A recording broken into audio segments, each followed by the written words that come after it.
जौनपुर मध्य प्रदेश की वादियों में बसा एक खूबसूरत गांव। लेकिन इस गांव में छिपे थे कुछ ऐसे भयानक रहस्य जिन्होंने उस सदी में निवास करने वाले साहसी लोगों के दिल में भी एक खौफ पैदा कर रखा था। अरे मदन, कहाँ जा रहा है इस समय? पिताजी, मेरे मित्रों से इतने दिनों बाद मिलना हो रहा है। वो सुबह होने पर वापस नगर चले जाएंगे। अरे तुझे पता नहीं क्या, आज शनिवार की रात है। आज के दिन निशिर मोलो गांव में घूमते हैं। पिताजी, चाहे निशिर मोलो आए या नरकासुर, मुझे आज मेरे मित्रों से मिलने से कोई नहीं रोक सकता। ठीक है, लेकिन ध्यान रहे, जैसे ही तुमको उनके कदमों की आहट सुनाई दे और उनका वो मंत्र जिसको वो दोहराते हुए आगे बढ़ते हैं, तो उन्हें बिना देखे किसी ऐसी जगह छिप जाना जहां से ना वो तुमको देख सके ना तुम उनको। और जब तक उनकी आवाज आना बंद ना हो जाए उनके सामने नहीं आना। वो 4 भयानक आदमी होते हैं जो अपने कंधों पर एक ताबूत को उठाए होते हैं, और अगर कोई उन्हें देख ले तो वो जिंदा नहीं बचता। मुझे पता है पिताजी, अब मैं चलता हूँ। यह कहकर मदन घर से निकल गया, लेकिन उसके पिता के चेहरे पर उसकी फिक्र साफ नजर आ रही थी। वो तेज तेज कदमों के साथ आगे बढ़ रहा था। कुछ देर बाद उसे जंगल की तरफ एक पगडंडी वाला रास्ता नजर आया। यहाँ से जाऊंगा तो जल्दी पहुंच जाऊंगा, यहीं से आगे बढ़ता हूँ। बिना ज्यादा सोचे वो जंगल के अंदर बने उस पगडंडी वाले रास्ते पर आगे बढ़ गया। तभी उसे भारी कदमों की आहटों के साथ कुछ आवाजें सुनाई देने लगी। इन आहटों और आवाजों को सुनकर वह एकदम से चौंक पड़ा और उसकी आंखें डर से बड़ी हो गई। हे भगवान! वो जल्दी से झाड़ियों की तरफ भागा और उनमें छिपकर बैठ गया। वो झाड़ियों की ऊंट में बैठा लंबी लंबी सांस ले रहा था। वो आवाजें अब और ज्यादा साफ होने लगी थी। उसे यकीन था कि अब वो लोग उसके करीब ही आ रहे हैं। उसने धीरे धीरे छिपकर अपनी एक आंख से उनको देखा और वो हैरान रह गया कि भगवान, मैंने नहीं देख लिया। हाँ। मदन पूरी तरह से झाड़ियों में छिप गया और कुछ देर अपनी सांस तक रोके वहां छिपा रहा। फिर उसने धीरे से झांक कर देखा तो अब वो लोग कहीं नजर नहीं आ रहे थे। उसने एक कदम बढ़ाया ही था कि तभी उसे फिर से वही आवाजें अपने ठीक पीछे से सुनाई देने लगी। उसने एक झटके से पलट कर देखा तो वो चारों ताबूत वाले शख्स ठीक उसके पीछे खड़े थे। इस तरफ जब देर रात भी मदन वापस नहीं लौटा तो उसके पिता को उसकी चिंता होने लगी। उसने गांव के एक आदमी विपुल को साथ लिया और जंगल की तरफ रवाना हुआ। काफी देर बाद एक बरगद के पेड़ के पास जाकर उनके कदम रुक गए और आंखें खौफ से फट पड़ी। उन्होंने मदन को रहस्यमयी परिस्थिति में पाया। उसके चेहरे पर डर और आंखों में खौफ ऐसा नजर आ रहा था कि जैसे उसने हादसे से पहले बहुत ही भयानक मंजर देखा हो। 400 साल बाद अंधेरा जंगल, सुनसान रास्ता, चारों तरफ सिर्फ पेड़ पौधे और कोहरा। मेघना उनके बीच अकेली खड़ी थी। मैं यहाँ क्या कर रही हूँ? कौन लाया है मुझे यहाँ पर? वो खुद को वहां पाकर बहुत परेशान थी। तभी उसने देखा कि कोई चीज उड़ती हुई उसी की तरफ आ रही है। वो उसे हैरानी से देखने लगी। पास आने पर पता चला कि वो कोई विशालकाय भयानक पक्षी था। मेघना उससे बुरी तरह से डरकर भागने लगी और वो उसका पीछा कर रहा था। लेकिन तभी मेघना एक पेड़ से टकराई। उसने देखा कि उस पेड़ से हरे रंग का पानी टपक कर नीचे गिर रहा था। मेघना उस हरे पानी को गौर से देख रही थी। तभी अरे ओ मेघना, उठ जा यार, कब तक सोएगी? मेघना आंखें मलते हुए नींद से जागी। उसने देखा कि सुबह के 9 बज चुके थे। मेघना अपनी एक पार्टनर ऋषिता के साथ दिल्ली में रह रही थी, जहां वो एक लैब में काम किया करती थी। दोनों ने साथ नाश्ता किया और फिर तैयार होकर अपनी लैब के लिए निकल गई। ये दोनों लैब में पहुंची और वहां जाते ही ईशिता के पास प्रोफेसर जयदेव की कॉल। तुम दोनों ने इस बार बहुत समय ले लिया है। जो एंटीडोट बनाने का काम तुमको दिया था वो पूरा करोगे या नहीं? प्रोफेसर साहब बस ये समझ लीजिए कि काम होने ही वाला है। आप हमें 3 दिन का समय और दीजिए। तो इतने दिनों से प्रोफेसर को घुमा रही है, आखिर तो ये एंटीडोट तैयार करेगी कैसे? ये सुनकर इशिता ने एक किताब निकाली। देख ये किताब, इसमें बहुत से ऐसे लिक्विड के बारे में लिखा है जिनकी कहानी पुरानी दंत कथाओं और लोक कथाओं से जुड़ी है। तो कहना क्या चाहती है?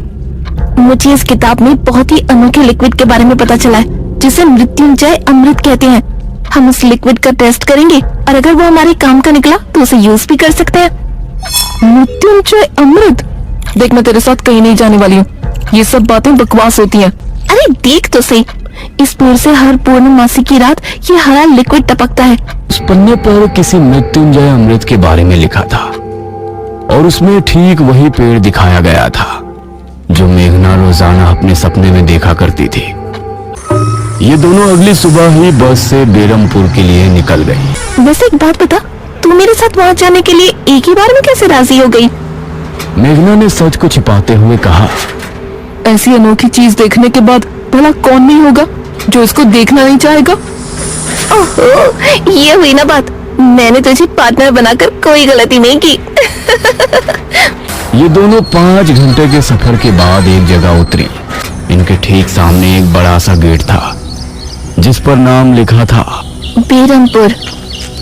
इशिता और मेघना ने जैसे ही गेट के अंदर कदम रखा तो अचानक से मौसम बदला।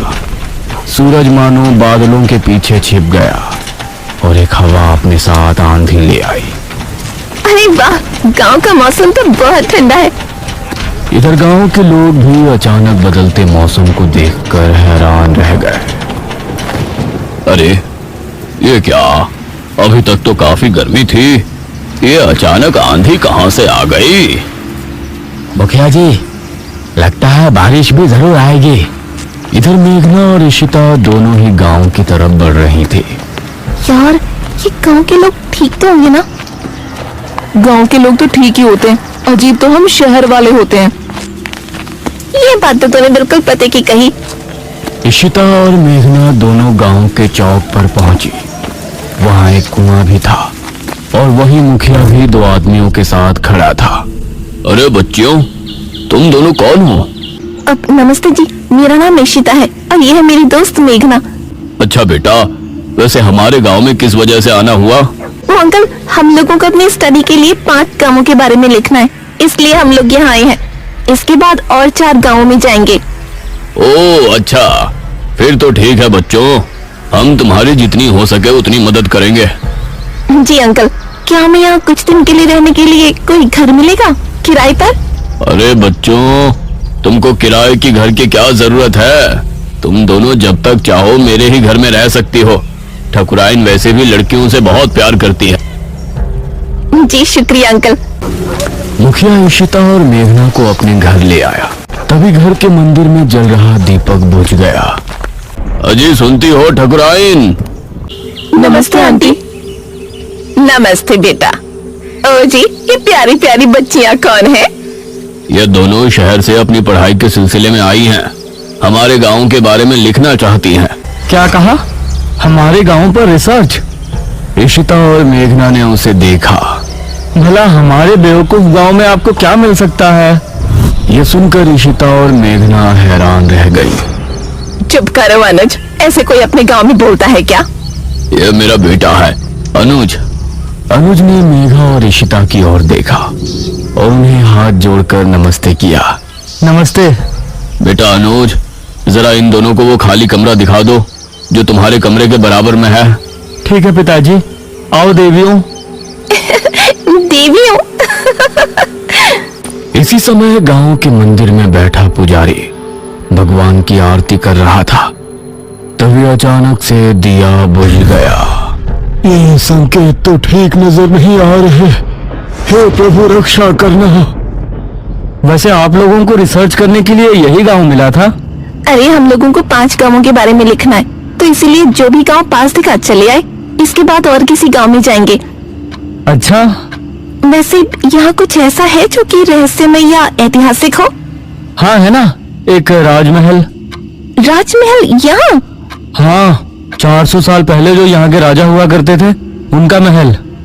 वैसे अनुज, क्या तुम हमें उस महल में लेकर चलोगे? हाँ, तुम लोग जाना चाहोगी तो जरूर। तो ठीक है, रात को जब सब सो जाएंगे तो हमें वहाँ ले चलना। यह सुनकर मेघना इशिता को हैरानी से देखने लगी। रात के समय तुम लोग मजाक तो नहीं कर रहे हैं? नहीं, हम तो चलने को तैयार हैं। तुम्हें डर लग रहा है तो बताओ। मेरा गांव है ये, मुझे क्यों डर लगेगा। ठीक है, ले चलूंगा, लेकिन पिताजी को और माँ को पता नहीं चलना चाहिए। ग्रेट, तो बताओ किस टाइम आ रहे हो? 12 बजे तक पिताजी और माँ दोनों सो जाएंगे। मैं उसी समय तुम लोगों को ले आऊंगा। हाँ सही है। ये कहकर अनुज ने उन्हें कमरे में छोड़ा और वहां से चला गया। ये क्या? हम तो उस मृत्युंजय अमृत के बारे में पता करने आए थे ना, अब हम ये राजमहल क्यों जा रहे हैं? अरे उसको सीधा पूछते तो उसे शक हो जाता ना।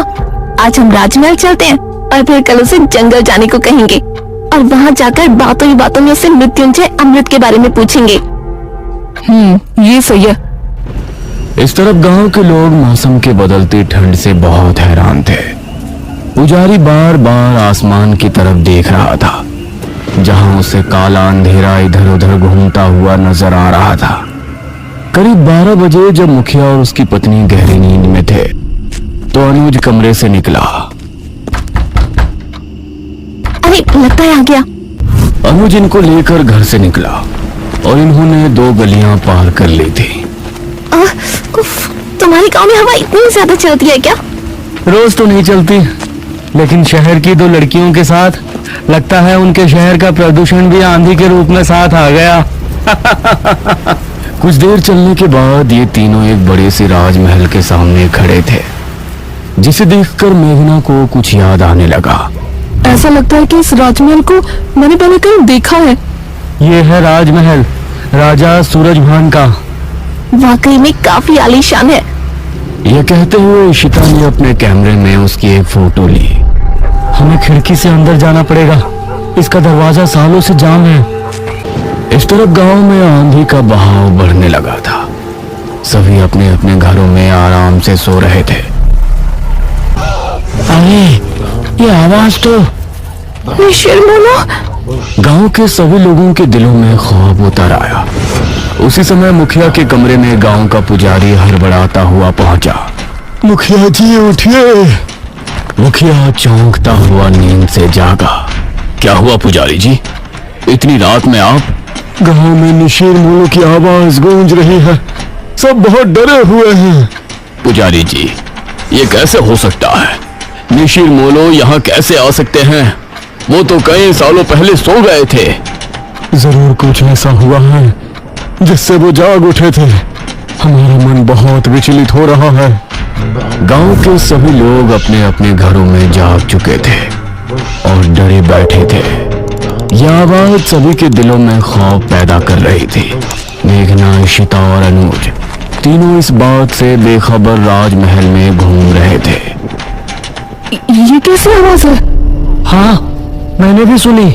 ऐसा लग रहा था कि कोई सिपाही भारी जूतों के साथ गलियारे में चहलकदमी कर रहा है, लेकिन दूर दूर तक कोई नजर नहीं आ रहा था।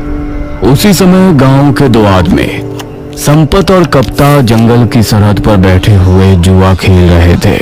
अरे संपत यार, चल घर चलते हैं, अब बहुत समय हो गया।